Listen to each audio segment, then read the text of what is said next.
Hello, and welcome to the creditcardbroker.com secured card presentation. Today you will learn more about secured credit cards and how they can help you build credit. We will also discuss some helpful tips on using secured cards. At the end of this presentation, you will see some instructions on how to apply for a secured card on creditcardbroker.com. If you have been refused a credit card in the past, a secured credit card offer is a very good option for you. A secured credit card is designed for people who want to establish or build a credit history. It will give you access to a credit line with a bank and gives you the opportunity to have a MasterCard or Visa. A secured card, unlike an unsecured card, requires a cash deposit to be used as collateral for your credit limit. This credit limit is often between $200 and $2,500. Any payments you make to the card are reported to the major credit bureaus. However, each offer can vary. Most secured cards will have an annual fee and other possible fees. Interest rates are typically higher than an unsecured card, but that's the price you have to pay sometimes when you have bad or no credit. In the end, it's worth it if you can get your credit back on track. There are certain requirements that may need to be met to obtain a secured card. Every bank will have their own guidelines. You need the ability to at least make minimum payments to your account. Your income should be more than expenses on a monthly basis.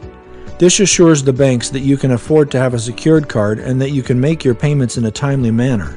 It's also strongly advised, although in certain cases not required, that you have a checking account. This way you can easily mail your payments each month to the bank. If you have a past bankruptcy, it must be discharged or you will not be able to obtain a secured card, as it's too much risk for the banks. The good news is that most secured card offers won't have a credit requirement, so bad credit or no credit can be okay. You will also need proper identification and must pass the ID verification step that the banks use. If your address has not been used in the past for other financial products, chances are the bank will call you for more ID verification.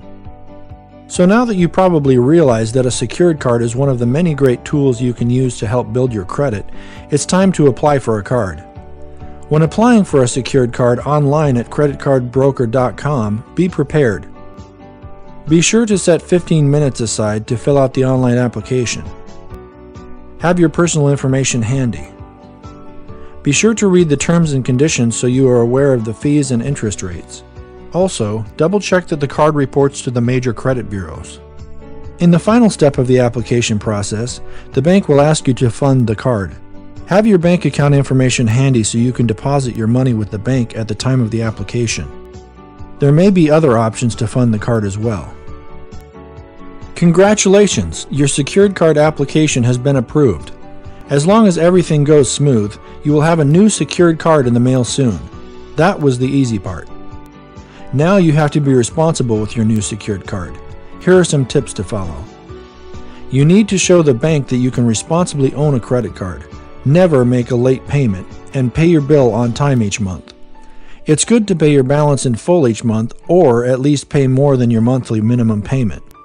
Also, never charge more than 10%, some say 25%, of your total credit limit, as it can be a negative impact on your credit score if you utilize too much of your credit line.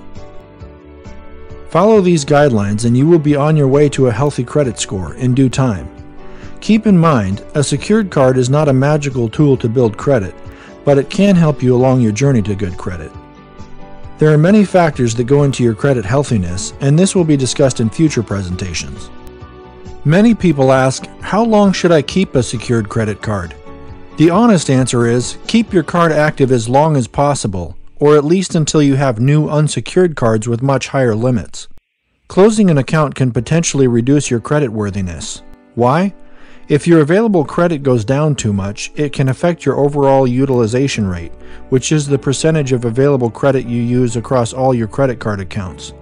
It may make more sense to close out your secured card in the future once you get more lines of credit that are larger and have lower interest rates.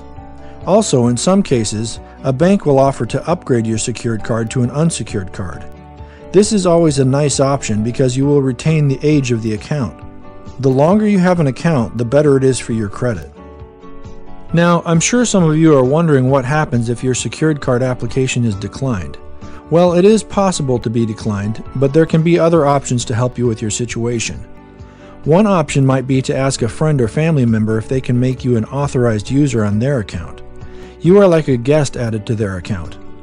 There are no other requirements to qualify to become an authorized user besides providing your name, date of birth, social security number, and ID in most cases. You will build a credit history with each on-time monthly bill payment that is reported to the credit bureaus. You are not liable for the debt. Keep in mind, a secured card may be a better option if you can obtain one. Another option may be to ask a friend or family member to become a co-signer. These are good options, but keep in mind the co-signer will be responsible for your debt too, so it may be hard to find one. Be sure to ask the bank what the liability is for you and the main account holder for both of these options. This is the end of our secured card presentation. We hope you enjoyed it. To apply for a secured card, please visit www.creditcardbroker.com/securedcards. Also, creditcardbroker.com offers other products as well, such as unsecured cards, loans, checking accounts, merchant accounts, credit monitoring and reports, student loans, and other financial products. Disclosure: this presentation was provided courtesy of creditcardbroker.com, a DBA of Proxy Independent Group LLC. Creditcardbroker.com is affiliated with various banks and lending institutions and does receive compensation for the sale of credit cards and other financial products on their website. The video is for informational purposes only, does not guarantee any credit acceptance, nor is this any form of financial advice. No warranties or representations are made in this video or on creditcardbroker.com. Offer terms and conditions will change and vary. Thank you for watching our presentation.